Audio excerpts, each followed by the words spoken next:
Hello everyone, hope you're doing well. I thought I would start a new series basically, and the idea is just to kind of sit down and chat about different ideas that you guys have or questions once a week. So on Sundays, when it comes to the stream and also when it comes to YouTube, what we're going to do is kind of an informal video looking at your comments on the previous week's kind of video. So on this video you see on YouTube right now, if you have any questions or thoughts or comments about things you'd like to see or stuff that you'd like to discuss, this would be the time to stick it in the bottom of this. So kind of see this as like a podcast kind of deal where we're going to go through and we're going to have a bit of fun going through ideas and also things, and we'll do it on stream. So if anybody kind of wants to come along and chat about stuff, or if you have to hear police or ambulances in the background, it just kind of happens like that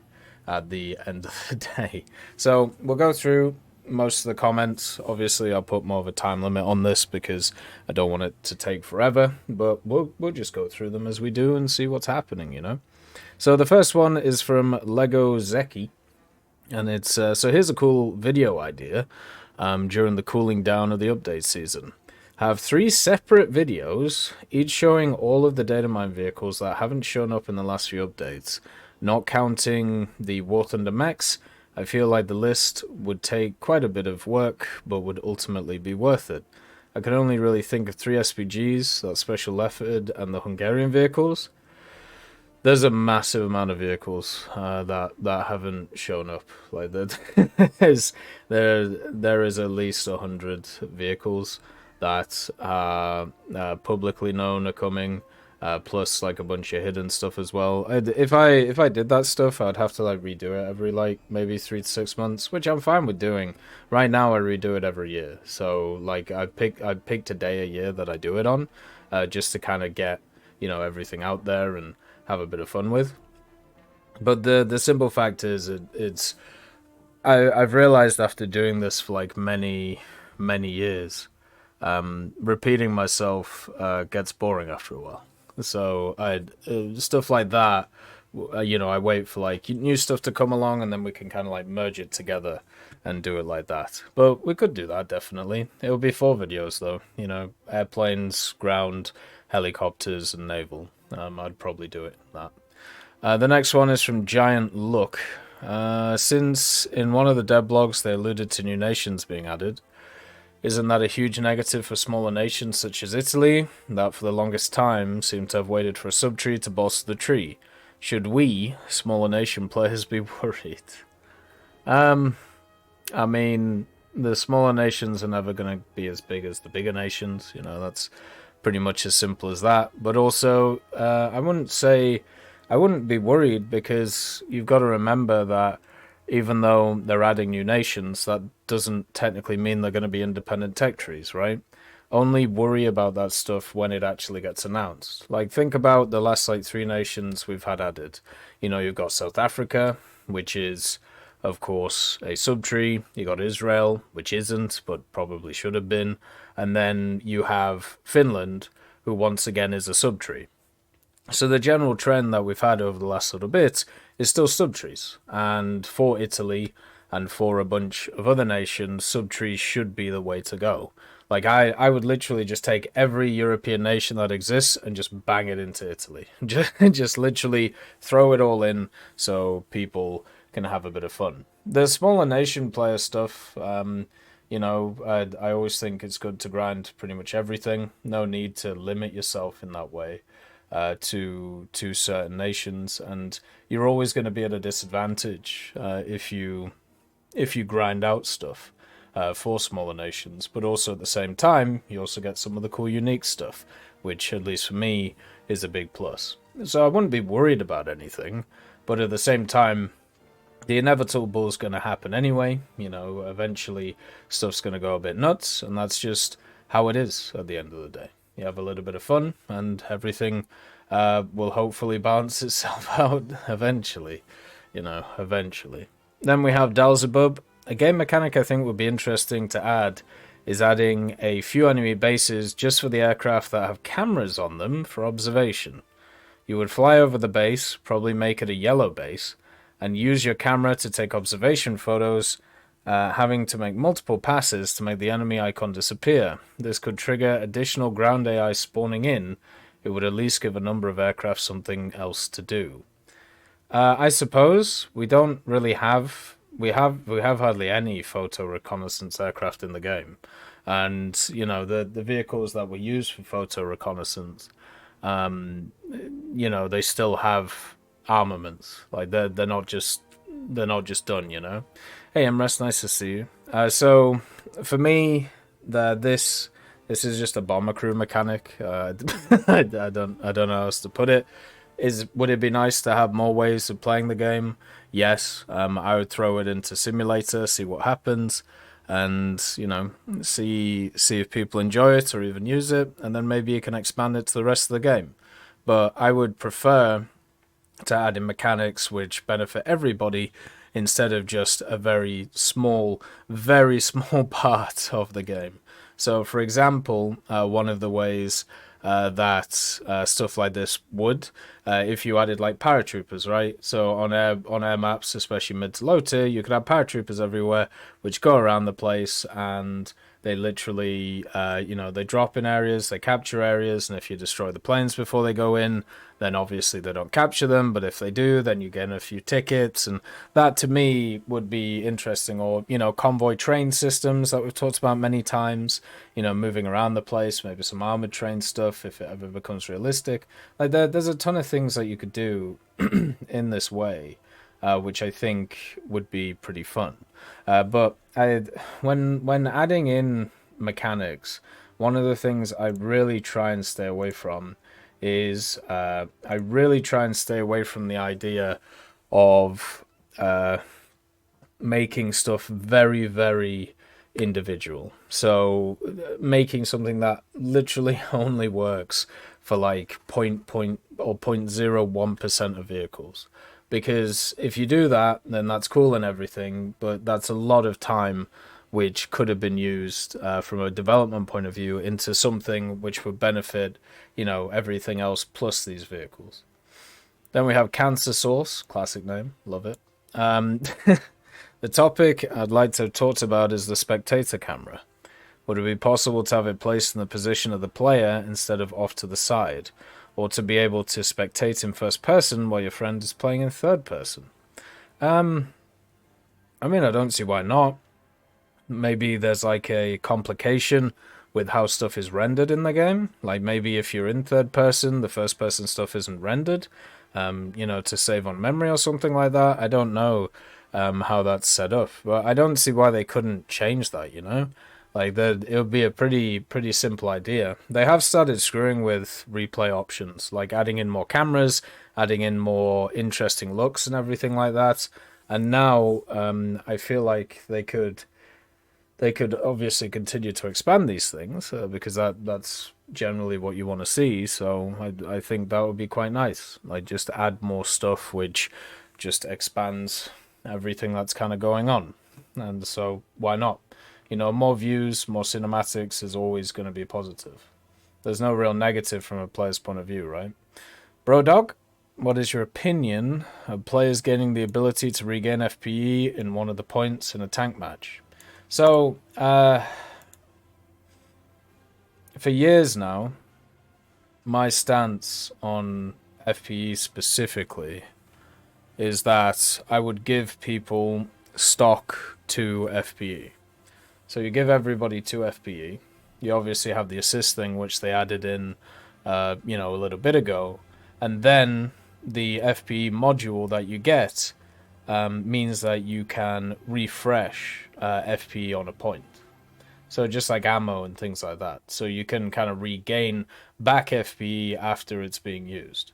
I honestly don't think that people are going to abuse this system by constantly, setting something on fire over and over again to be able to gain points. Like the amount of stuff that you get out of that compared to what you put in is just not worth it. So that has been what I believed for like 7-8 years, and it just hasn't changed. The actual things they're bringing in for parts and FPE in the game are stuff that I proposed like 7 years ago. So I'm glad eventually, things move on. Like eventually stuff gets through. Then we have Prolix. In your opinion, what are by every class the best vehicles by tier in 3 main tech trees? Jesus. I mean, that's a very broad question.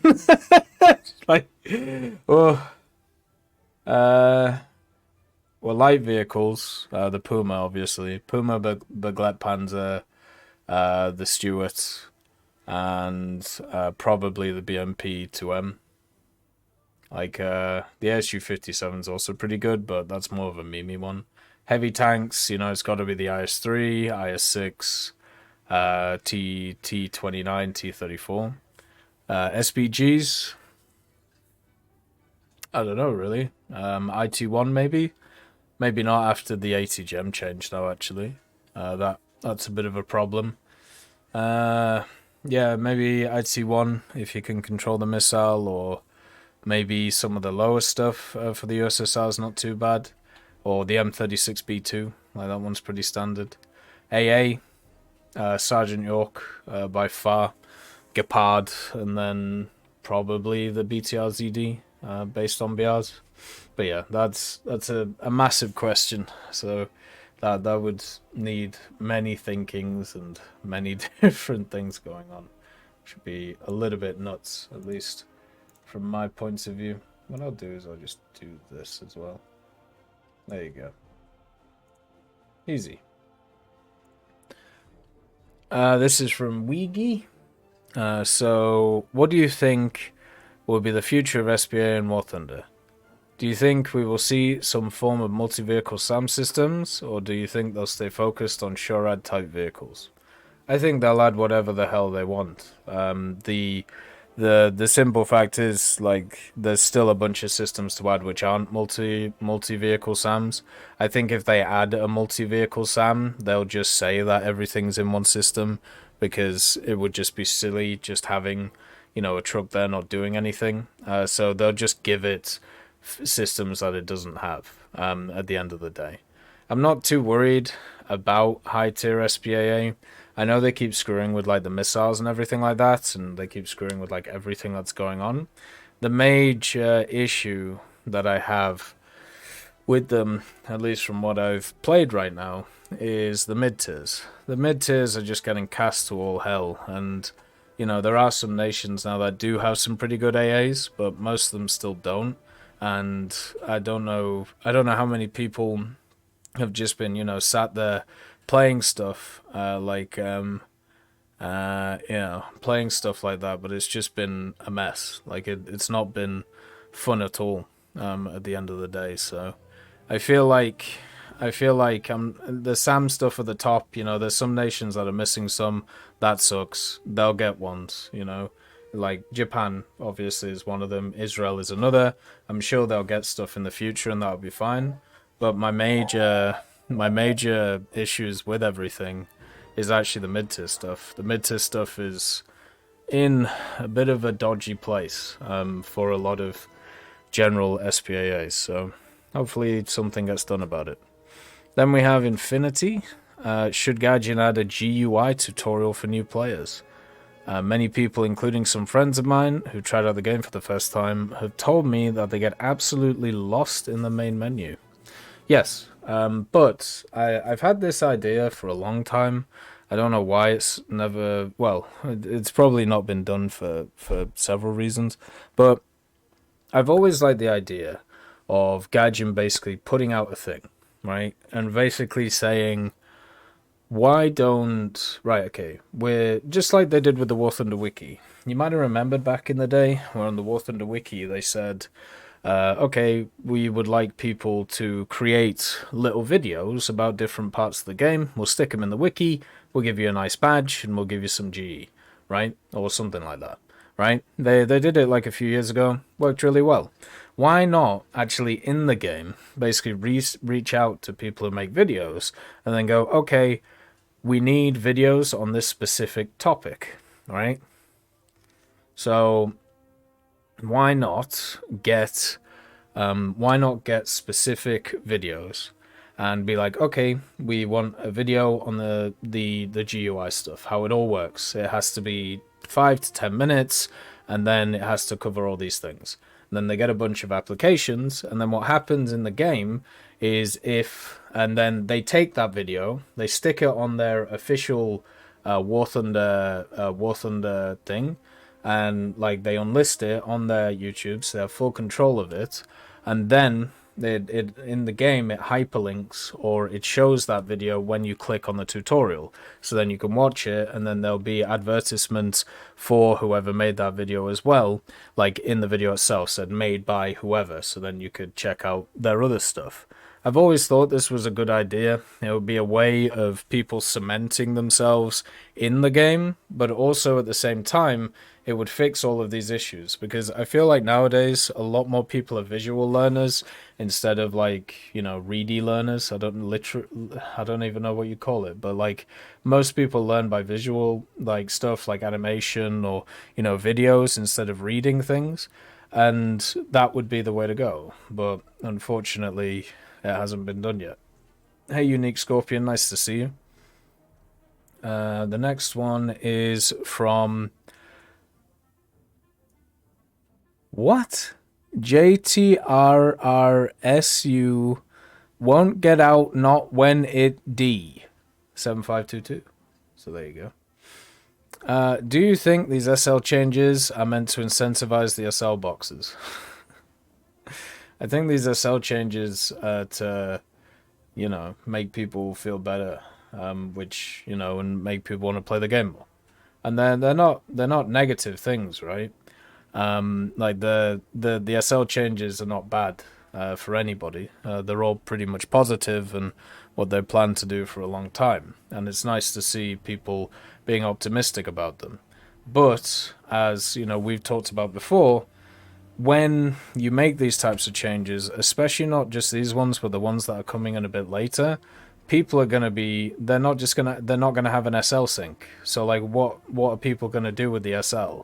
So they're either going to bring in new stuff, which you can generally use, and then, like you can invest it in like different things in the game that they're going to bring in, or they're just going to go crazy on the loot boxes, which I think is more likely, because unfortunately right now, like we have a real problem with gambling.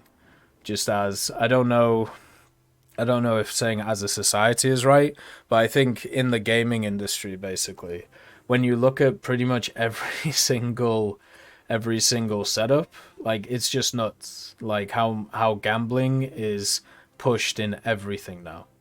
And that's fine if you're dealing with like 18 plus, but you're not. War Thunder's a 14 plus game.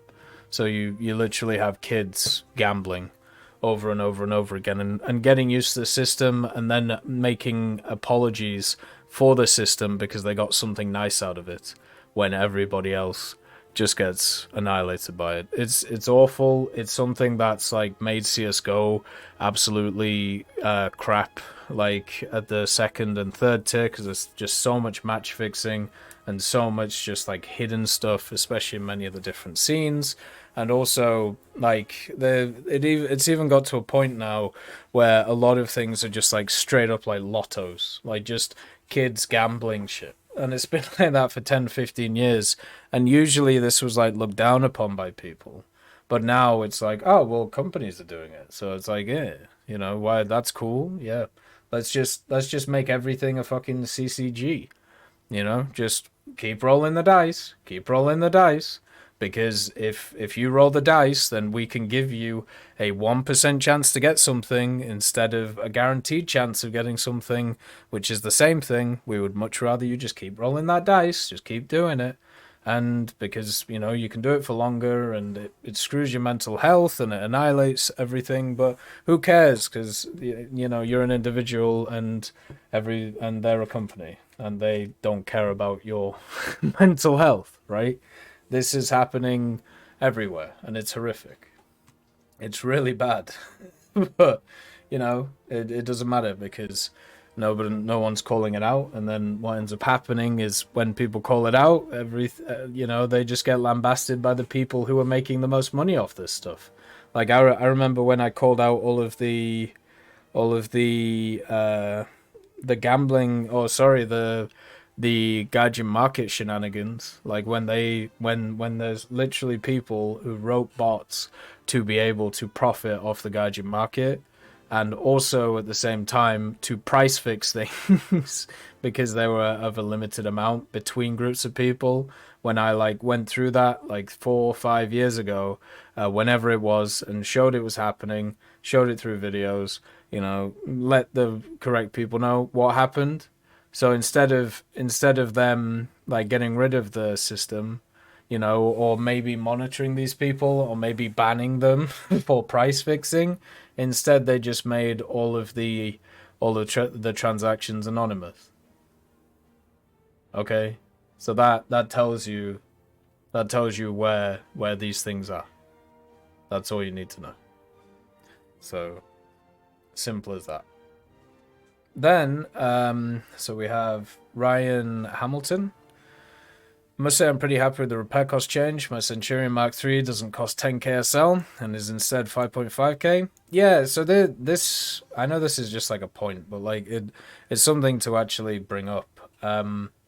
This is an interesting thing about all these discussions when it comes to the economy stuff. Everybody sees it from their own individual point of view. So if you have something that negatively, let's say one tech tree gets more expensive, but another tech tree gets way cheaper, then what you're going to have is you're going to have two sides of the coin, right? Because everybody is focused on their own personal thing nowadays. So and not just nowadays, but all the time. So if you have something which goes down 10%, but something else that goes up 20%, you're gonna have two separate different people, one which is happy and one which is sad, and then that's how all this goes, right? So you're gonna have people who, because of individual changes, are super happy, and then you're gonna have people who are not happy because the changes, even though they're overall beneficial, they negatively affect them and what they're playing at the time. There's a ton of recency bias with this stuff, which just sucks. Then we have Block. As a player about to transition to jets, I've researched most of Rank 4 Germany. How should I transition into turboprops? I know they're quite different. I have experience with jets. As a player about to transition to jets, how should I transition into turboprops? I know they're quite different. I have experience with jets.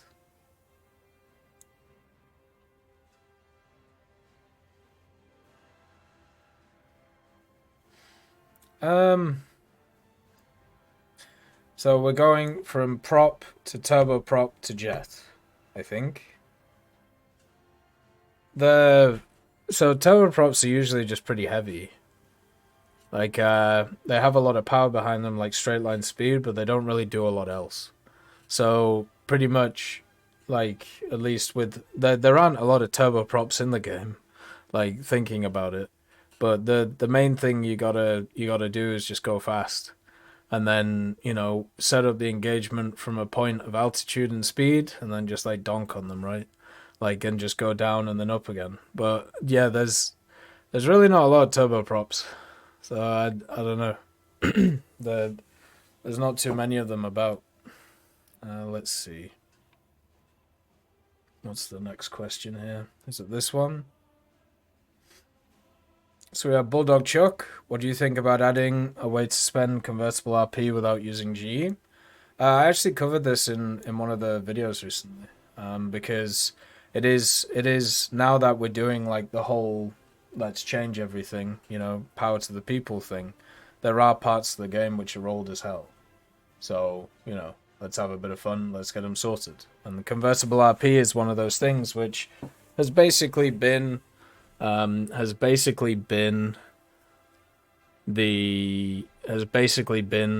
same since the game came out. Even back in, it was the same in the leveling system from from back in the day. So for me, is that good, or is that how it should be?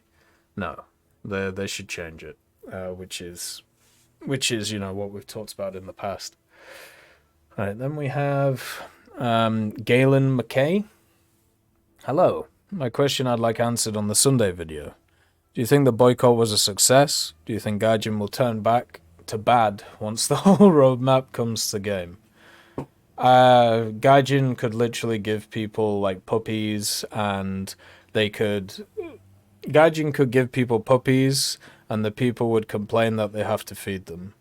Gaijin could solve world hunger, and then people would go, well, you've just put a bunch of farmers out of jobs. Like, the one thing you got to understand is no matter what Gaijin does, there's going to be criticism, and usually criticism turns up when there's lack of content. So during like update cycles, when people are waiting on things, or between events or whatever, or if there is a battle pass that people aren't too interested in, that's when all those shadows start turning up again.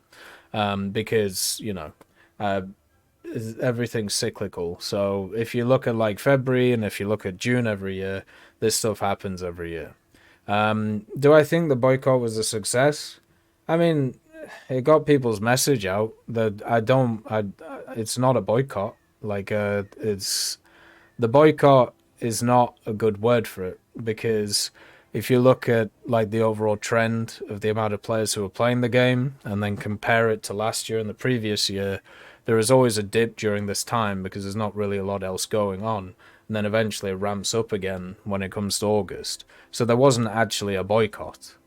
If you actually have a look at, how many people were about, and also how many people are actually involved in, different like union things, or different like, spokespeople or whatever, the amount that is actually around is very tiny compared to the overall state of the player base. So was the boycott successful? No. Was the review bombing stuff successful? Yeah, I'd say so. Like, it got their attention. If you've noticed, they still don't have Steam on their major website. Like, it's still not there. It's just disappeared. So yeah, just keep an eye on that, remember, and transitioning and how long different things work. But the major thing with this stuff is, they put out a bunch of articles, and it was if they just kept tripping over themselves, as I kept saying. Like, it was as if they kept just trying their best to cover stuff over and over and over again, and it was just really weird. But it was nice that they took a step back and then, went out with everything. I think what will happen with the roadmap stuff is they're gonna obviously deal with the economy. They'll they'll sort it out and get it done and everything. But then what will happen is they'll bring in other things that people will disagree with for extra monetization. Rank 8 ground's going to be around the corner at some point. That means a bunch of Rank 7 premiums, which will be added. And then also more gacha loot boxes. But as I said, there doesn't seem to be a lot of pushback about that stuff. And, I don't know why. Maybe just people are okay with people just gambling and getting used to addictions, and like literally gambling as an addiction is one of the like largest addictions in the world. Like it's just nuts. But for some reason it's not. It's okay, especially when it involves kids. But yeah, it's just crazy. Like I can't even get gambling sponsorships on on YouTube. Like, you're not allowed them, which is, but yeah, War Thunder's allowed to just have direct gambling inside of it, because guaranteed prizes, guys. Great. It's like it's literally just like a fair, like a fairground, with like weighted coconuts. Then we have Jacob Beckley. Do you think the B-52 and other 4th and 5th generation bombers should be added to the game? If so, what BR should they be at? We talked about the generation thing before. It doesn't really mean anything, especially in terms of bombers. The major issue I have with the high-end bombers is tech tree equivalents. So there's a bunch of nations in the game that don't have anything that's even close to the B-52 or is it the Tu-95, I think, the big old bear from the USSR. They just don't exist. Like, because most nations either didn't have the production, didn't have the designs, or just didn't need like those types of things. Like if you have a look at Japan, there's nothing there. So should they add them? I mean, I would personally say no. I don't think they should, just because of the whole balance thing. Will they add them? Yeah, I think they will eventually. Just along with like the V bombers and just along with pretty much all of the other stuff. Of course they'll add them. Like, why wouldn't they? Because people are interested in them, people want to see them, so why wouldn't they turn up? The other part of the equation, though, is what BR do you put them at, which is put on. Now, what I would do is I would stick them in the game, but I would do exactly what they eventually did with the B-29 and the TU-4. It took them like 5 years, but what I would do is I would stick these vehicles at the highest BR. I would just nuke them. I wouldn't give them a chance. Because my opinion is even stuff like the B-29 and the TU-4 shouldn't have been added to the game. Right? As vehicles. They were absolutely horrific to add for the game. And if you look at like the balance issues and everything around them. So of course stuff like the B-52, the Tu-95, stuff like the Victor, and even some of like the project designs for bombers, they're just gonna be nuts. They're just gonna break some things in the game, and it's gonna be awful. They do it all the time. Like that, they add something which doesn't really fit, and then they try and balance it around different stuff. Think about drones, right? Now the ATGM changes. Now, the RealShatter stuff. Now, all of the laser guided changes. All of these things, like they've added them in, and now they're looking for data, and then they'll fix them. Literally, BVD said at the start of this year that one of the biggest issues that they have is balancing new mechanics in the game, right? He says it like all the time, and he's so true, but then goes on and adds all these new mechanics into the game because we live in a weird existence for all of these things. So should these be added? No. Will they be added? Yes. They'll be put at a BR where they're too low, you won't be able to kill them, and then they'll be raised in BR and they'll be completely dead. Because that's the same thing that we've seen going forward for all of these things. Let's see.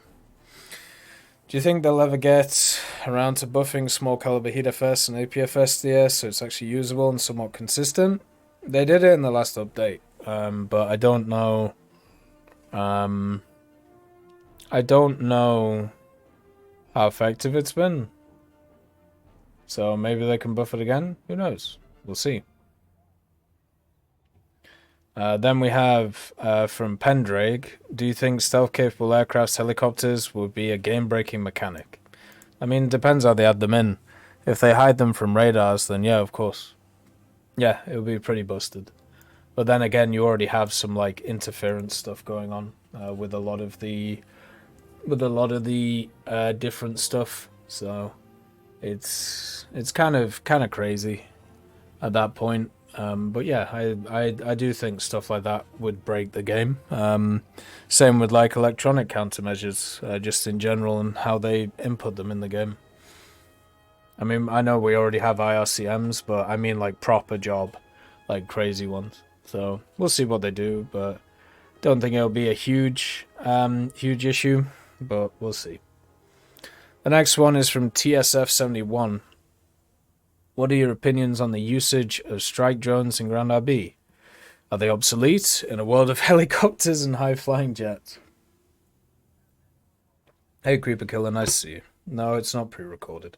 But the strike drones for me have always been a symptom of a larger problem. The way that I see them.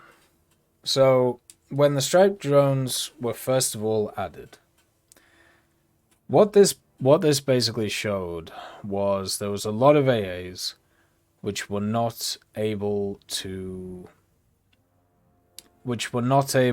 do any damage to the drones. They weren't able to pick them up, and they were massively outranged. This is a problem, right? But then they went up in BR. And then you had AAs, which were mainly SAM AAs. You know, stuff like the Strela, the Weasel, things like this, which still can't lock onto them. So then they were done for. Nice CM. Hopefully you're doing alright today. So you had those. And once again, it kind of showed how useless these AAs are. So there was a bunch of buffs to the AAs. They're still pretty useless, but at least they're slightly less useless. Then they put the strike drones up again. And now they're at a level where, you know, you can either bring the drone or you can bring stuff with way more ordnance than the drone. And you always pick the stuff with more ordnance, you know. The simple fact is, with the strike drones, okay, they were a symptom of a larger problem, and that problem is the dominance of CAS at the levels that they were at. There's plenty of vehicles that can do what the strike drones do in the right player's hands, but you actually had to grind those out. You know, you had to grind out the helicopters, you had to grind out the planes, where with the strike drone it was just there. And, you know, you could use it whenever you wanted. So it's just a symptom of, once again, just a larger problem, which is the fact that CAS is pretty good, you know? It's pretty good. And it's just got better over time. So now these things being at higher BRs, it's good for them, but they still serve the same purpose. If you don't want to, if you don't actually want to kind of grind out the, if you don't want to grind out the CAS, you can then just play the strike drones, you know, pretty much as simple as that. Maybe CAS needs to have a look at, you know, maybe that's the idea. Russell Chambers says, let's see, seeing how Naval got new camo added, am I the only one who thinks ground forces should be updated so every tree has at least one unlockable camo for all three types? Yeah, of course. Simple as, really. More unlockable camos is positive. Add them all, you know? Go nuts. Go crazy. Easy peasy. It's like, never... There's never gonna be like, don't do that. Don't do that. Like, it's always going to be better to do something like that. Logie Bear says, should Gaijin be adding more top tier vehicles or not? I mean, if you wanted the meta to be stable, if you wanted the meta to stand still and actually, you know, kind of balance itself out and then be able to, you know, be a little bit more fun and entertaining for people, then the answer is yes. But the problem with doing stuff like that is, first of all, you have the set of people who always want shiny new toys, and second of all, people have to see constant growth and constant increasing of things in order to, for some reason, feel confident in a product. So that's never going to happen. If you want a more balanced game, you stop doing changes and you stop adding stuff to it, and you just let things settle and then go from there.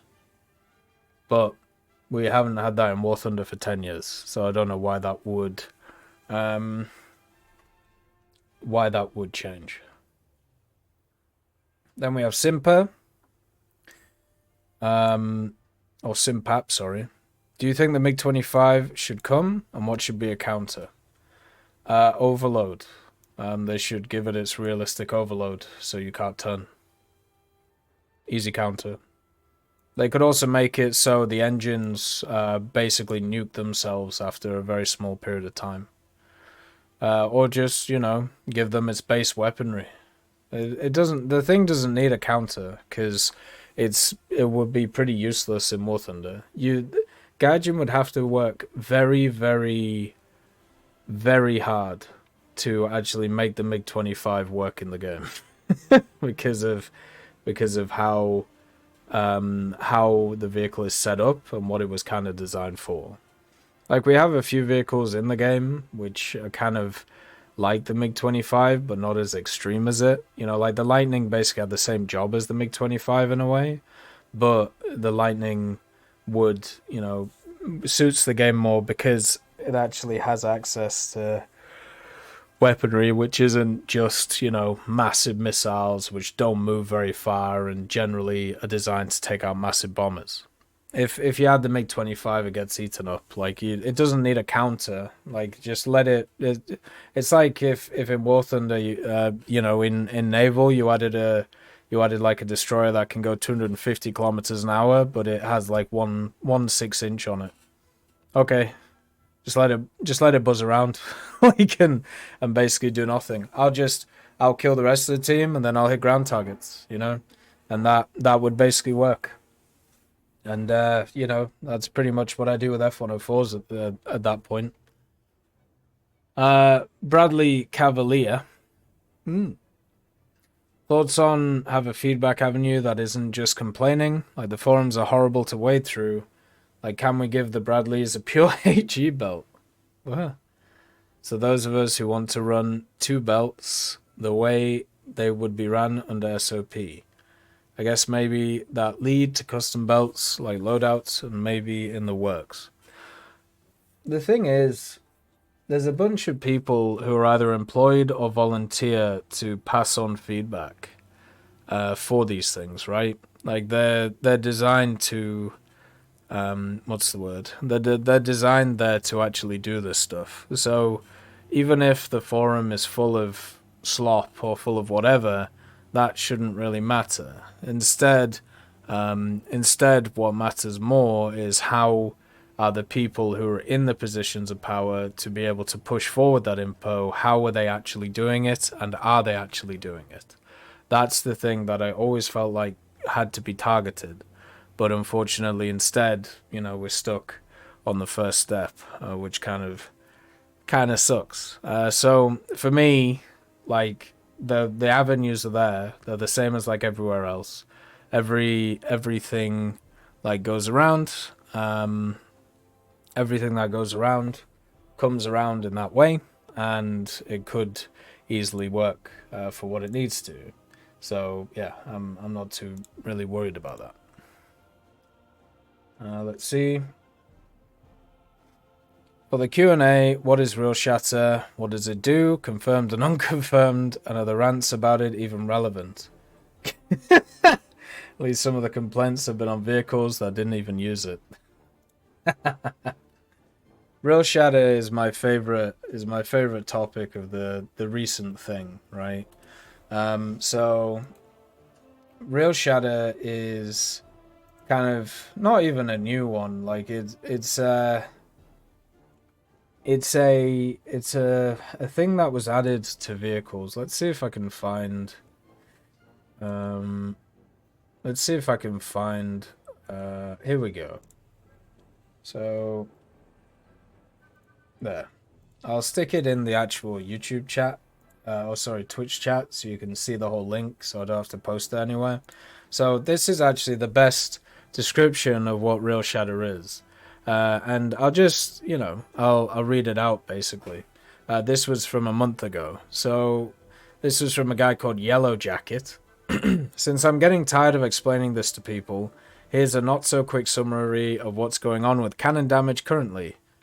With the last major update, Sky Guardians, an already existing mechanic, so it's been around for a while, by the way, called RealShatter, was implemented to almost all aircraft guns. This mechanic has been a thing for a while on some guns, such as the Aiden, the Def of the Vulcan, the M39, and the T160s, and a few others. So, yeah. But most guns haven't had it until this update. This is not the equivalent to the HE bug we had relatively recently. The mechanic aims to let explosive shells create a more realistic fragmentation pattern with random number and random direction of the fragments. Previously, it was a set number of fragments that would spread in a sphere. The implementation of this mechanic includes a stat that influences or limits the amount of fragments created by the HE shell, either due to incorrect interaction with the damage models or due to Gaijin wanting guns to do less damage, which is more likely. This results in HE shells only creating about 0 to 3 fragments. So basically, it does less damage. Now, it seems obvious why gun damage suffers from this, but to fully understand, you have to look at how HE shell damage in the game actually works. So, a HE shell damages 2 components. So you got the HE aura, which this is the HE damage from the explosive filler of the shell that directly applies the damage to the module the shell hits. So that's the initial impact. And then you have fragments, which is the secondary impact of the shell. So the HE aura damage only applies damage to the one singular module the shell hits and explodes on. So it's very localized to one spot on the vehicle. And then any further damage or, splash around the hit would normally be done by traveling fragments. Though this obviously is not happening if you only have 0 or 3 fragments flying in random directions. So what ends up happening is if you hit a vehicle now, because there's not a lot of splash, it's only hitting one specific module on the vehicle. Now, the problem that I have with this, and the problem that I feel like a lot of other people have of this, is the simple fact that as a mechanic, it's another one of these that is just fundamentally misunderstood, and it's much easier just to say, no bro, RealShatter, or bro, RealShatter, or whatever it is, without understanding the stuff behind it. A lot of people won't have known that the RealShatter stuff, once again, it was added to a bunch of other things in, the last update, but also at the same time, they changed how many fragments come out of the, the secondary hits of the HE shell. Right? Now, another thing. APHE, SAPHE shells are not affected by this. Right? In guns that have enough explosive filler to one-shot modules with the HE damage, such as Aidens and Defers, it's still generally better to run HE because a fuel tank hit will black the fuel tank and thus give you a 50% chance to one-hit kill. Likewise, the same goes for hits to modules that will fall off when blacked, like wingtips and control surfaces. And then in guns that have really high fire rates, like the Vulcan M39 T160, or extremely poor HE damage, it's typically better to run AP ammunition, as those will do more consistent damage, right? And then in guns that have APHE or SAPHE belts, with a lot of those should be preferred. So this would be like the BK-27, for example. Guns that are not affected by this, at least in Sky Guardians, was a lot of the World War II ones. But then in the last updates, they added a bunch of different guns which do get affected by this, and as I said, increase the fragmentation of these things, which is why planes are dying super quick now, once again. But yeah, the thing is, with RealShatter, it's another one of those things which people are going to blame all of their problems on. Before RealShatter, there was desync. Before desync, there was HE bug. Before that, there was even other bug, like when it comes to planes. But the two things that always get talked about is either right now is RealShatter or desync. Like those are the two things. And it is so easy to make content around, hey guys, so I had this experience and I didn't kill the enemy, so therefore the game's bugged. Or therefore, the game hates me, or the game doesn't work properly. But the thing is, and this is something that has to be said, right? When it comes to TTK, if you have a game that relies heavily on ping, and also the whole client-server interaction that we've talked about, it is actually generally better for the balance of the game to have lower TTK than higher TTK. Because if you have higher TTK in a situation, then people are just going to get blasted from very odd angles, from very odd shots, and they're just going to get annoyed because they're going to feel like it's unfair. This is actually what happened a year and a half to 2 years ago, pretty much all over the place. There was a ton of videos about this, how all of this wasn't fair at all, because of the ping differences between players and how it interacts with the specific server itself. So all you end up doing with these things is just passing the buck to the next thing. RealShatter is added to make damage more realistic.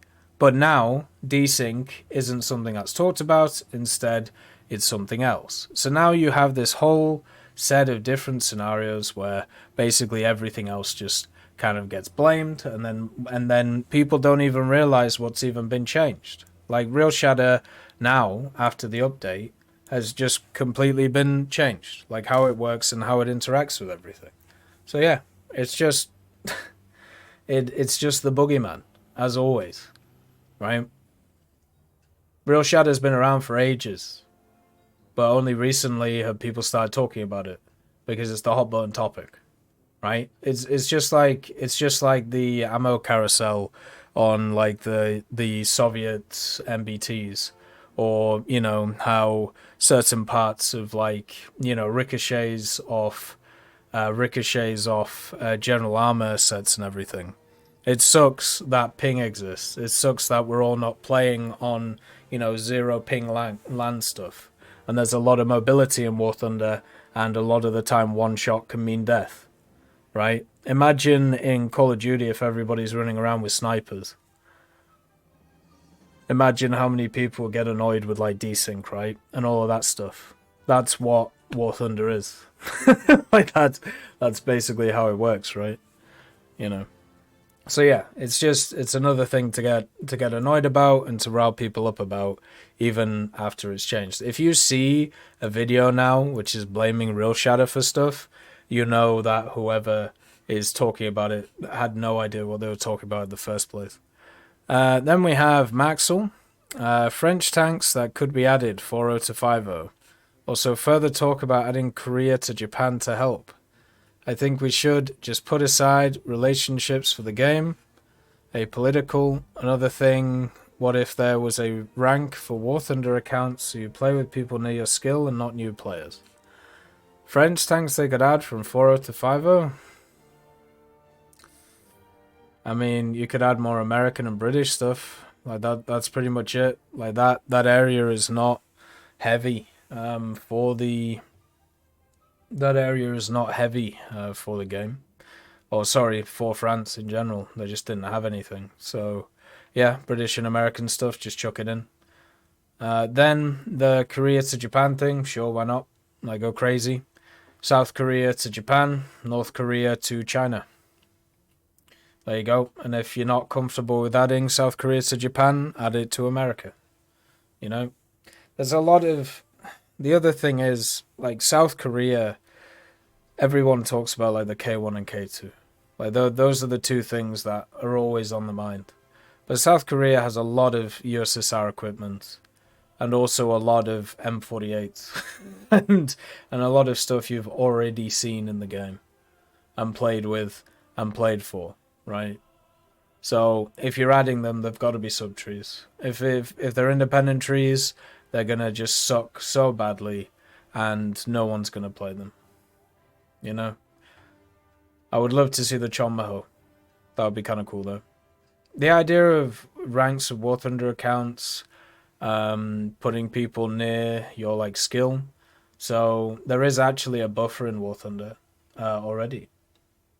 So in War Thunder right now, if you're a low level and also you don't, you know, squad up with your mates and get put into different matches, you actually have like a buffer zone where you don't play against people who are, I think it's like above level 10 or something like that.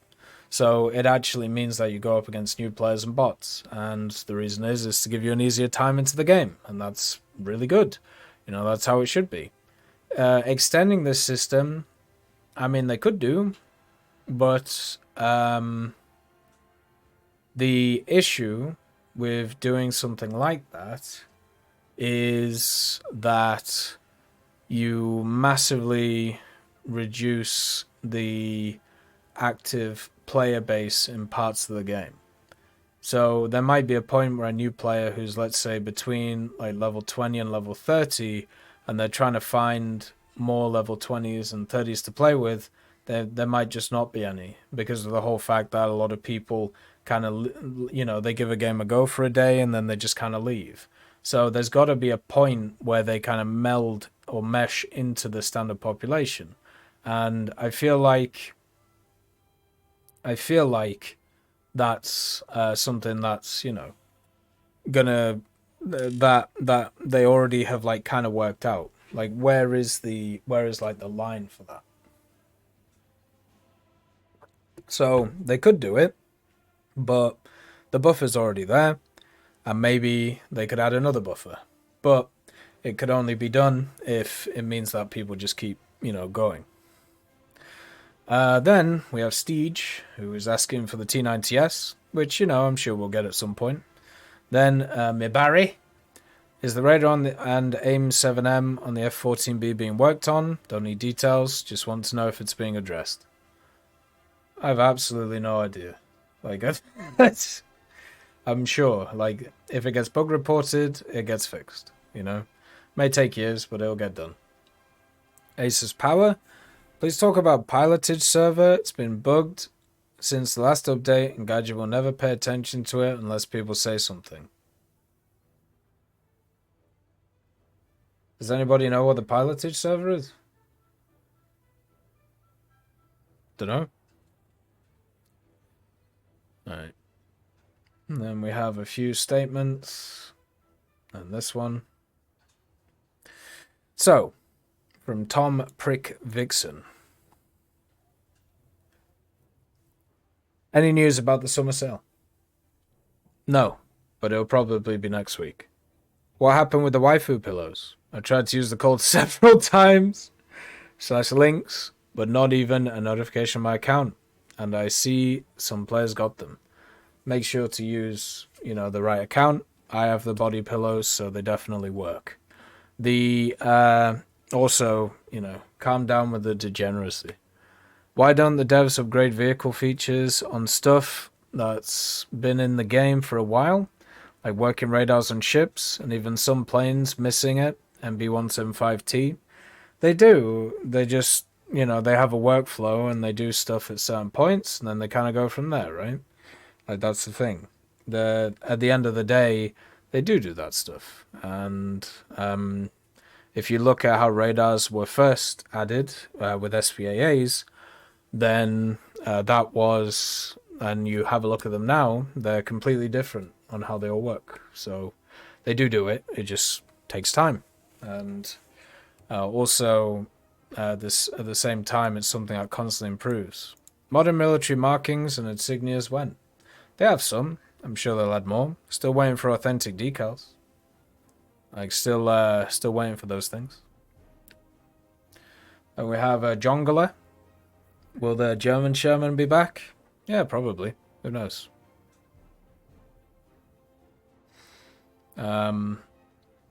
It's very hard to tell what's going to happen there at the end of the day. I'm not involved in that process, so pretty much how it is. Thai Bonheng says, please make a video about ATGM vehicles. They suck after the update. I've been playing the Mephisto, and yeah, Mephisto is annoying to play, but at the same time, it's getting there, you know? Like, it's getting there. And then also at the same time, call sign Spartan Airsoft. Can someone help me understand what tech means by RealShatter? RealShatter. Sorry, I'll work on my English. I've only been speaking it for nearly 30 years. Alright. If the Indian tree is added, then what should the 12-0 be? From Typhoon. It should, of course, be the Yun. The best MBT which has ever been built. Then we have Ulfhead Tyrson. The wolf. Did existence exist before existing existed? No. Before, this isn't a, does a wood cut a cut if a wood cut doesn't cut wood or something like that. This is just, no. Something can't exist before it existed. And if the belief is that existence existed before it was there, and therefore the existence that we see here is not the same existence that we saw before when it existed, that pretty much means that we had that existence before, and that existence would therefore go into this existence, therefore it did exist before we exist, but since that's not the case, therefore there was no existence before we existed, and the simple answer is no. Let's see. Please not so grindy. I think that's fair. Of course, esports won't work for War Thunder. Too much bias. You would have to fight each other in the same vehicle, then RealShatter would choose the winner. Yeah, there you go. RealShatter again. Ooh, buggy word. Oh, God. Let's see. And we have Mr. Jarvis, video about Magax. I think, out of all creators, I think I've made the most videos about Magax and also just weird vehicles. So yeah. That is pretty much it anyway. And we're at the hour mark, and I think that's good. So we'll do these for like an hour, and then that'll work, and then we'll kind of go from there. But that is, if you have any comments, questions, or queries for next Sunday, we're going to continue to do this. Do you guys have any quickfire questions from the Twitch chat? So we can like just do some quickfire ones before we finish. Then we can kind of like go from there, you know. On this one, I should actually move up the chat a little bit. Maybe that's something we could do too. Like put it here. There you go. When tech body pillows? No. There's only a few people in this life that get to lie with me, and I get to choose them. Favorite ice cream? Mint choc chip. How old is old? I would probably go for 4064. Why Gaijin greedy? Company. Business. It's only business. Simple as. Nothing too crazy. I don't think if you put your question in later, Teddy, then it's probably not there at the end of the day. I know, and all the Twitch cameras, nice. There should be some next ones. What's the average age of all the War Thunder vehicles? If you just want me to shoot myself, I could just do that, you know? Like at the end of the day. I have no idea. 50? Probably around 50. Why did you commit war crimes in Syria? Nothing was ever confirmed. What is the punishment for the fanatical freeman for requesting the F-14B from his overlords at Gaijin? Well, his punishment is that he's been left in India, which is punishment enough, especially when he's used to his home. So 3 weeks banishment to India. Would I go on the sub to the Titanic? No, since it doesn't exist anymore. No. Like, I'm really careful with stuff like that because I just know too many people who've just got nuked by those things, so it's a no. What vehicle would you love to get added for every tree? Well, I'll give you a few, but not for every tree. So, I would really like the Avro Manchester, the Victor, the Bolton Paul Defiant, and the Blackburn Skua, and the Whitworth Whitley. Do you think there'll ever be a Magac that is identical to the 831 stock but 11.7 because of its Spectator performance? I think the limit now is what, 9.3, 9.7? Nah. Unless they start making Spaced Armor a module, which would be quite funny. Do you think Israel needs more Magacs? Yeah, of course. There's still more. Will you go for the Michelin star dinner at the edge of space? No. Too much money, man. There's this interesting curve when it comes to like products, and the curve basically like goes like this. So basically you have like this, right? So and if it's like cost to value. So usually you have kind of a linear line when it comes to cost, and then it just flattens out, and that's where the Michelin star stuff is. So I would personally prefer to pay 50% of the cost for something which is 90% value, instead of 100% of the cost of something which has 100% of the value, right? Because it's a sliding curve. So I'd rather just get a good meal and not break the bank. I'd rather like learn how like different spices and all that stuff works, you know. OV10 Bronco when the Americans can vote on the fact that it is the ugliest machine of all time. Hey Labs, nice to see you. I'm doing well. Do I think the ZVX will be added? Sure. I have no idea what it is, but sure. What ship model should I build? The Lusitania. How do you do the 4K kill with bomb challenge? Naval, Lancaster with the 12,000, or P8 with the 5,000. That'll do when it comes to questions. Thank you all for being here for this YouTube video. If you want to catch them live, make sure to come to the live stream, and also at the same time, make sure to put your questions in the comments below. Peace be with you. Have a good time. See you next time.